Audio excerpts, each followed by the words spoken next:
Mr. Pakool's Spice. Written by J.Z. Murdock.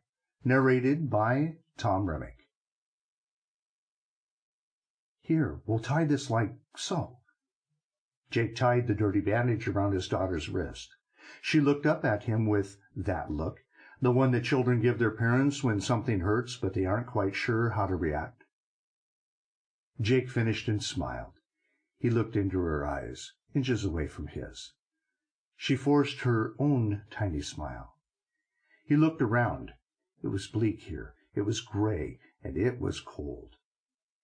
Jake put their meager medical supplies back into his pack, next to the 15 spices in small plastic pouches he carried, next to the water purification tabs, and next to the acetaminophen, naproxen, blood coagulant packs, and just some good old aspirin. Of any of their supplies, they all felt the spices were the most highly prized.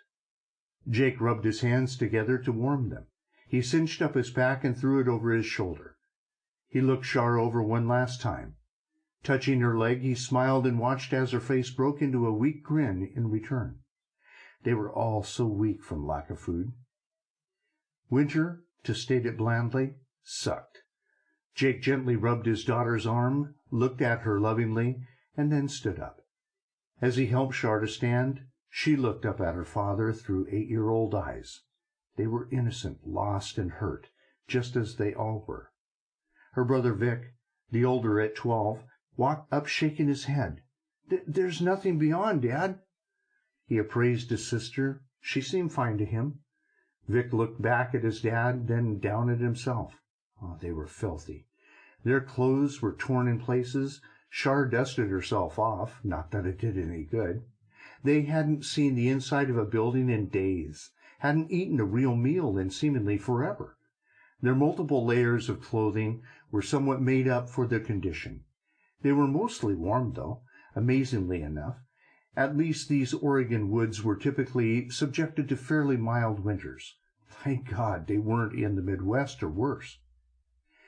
At least they weren't any further into the interior of what used to be these United States. Vic watched for his dad's next direction. "Okay, we've rested long enough, guys. Let's get moving. They'll be closing in soon enough." Jake gave a quick eval of his kids. They were hardy enough, clothed warm enough. If Shar would only stop tripping so much. Eventually she was going to fall and cut herself really badly, and a serious infection will set in. Without antibiotics, they wouldn't have a chance, but it didn't really take anything serious to quickly become serious. She didn't have the strength to pick up her feet, and Jake had needed to stop carrying her, as he was having trouble himself walking over the uneven forest floor. Jake knew some woodsmanship from years of growing up with Jim, his father, a Montana Salish tribe Native American. A flathead, as surrounding tribes used to refer to them, simply because they wouldn't use planks to give their infants pointed heads, a sign of beauty. He hadn't learned enough from his father, not nearly enough, to be trailing children through this mess. Not in this situation, not in this frightening new world. If only Jane had been a faster runner. Jake had that thought, sadly, for about the millionth time. Hefting his attitude, he smiled at the kids and tried to act as self-assured as he could. No sense dwelling in the past. This is what it is. He had saved the kids, but lost his wife, their mother. The guilt was killing him on a daily basis. He missed her so much, needed her so badly. They needed her so very, very badly.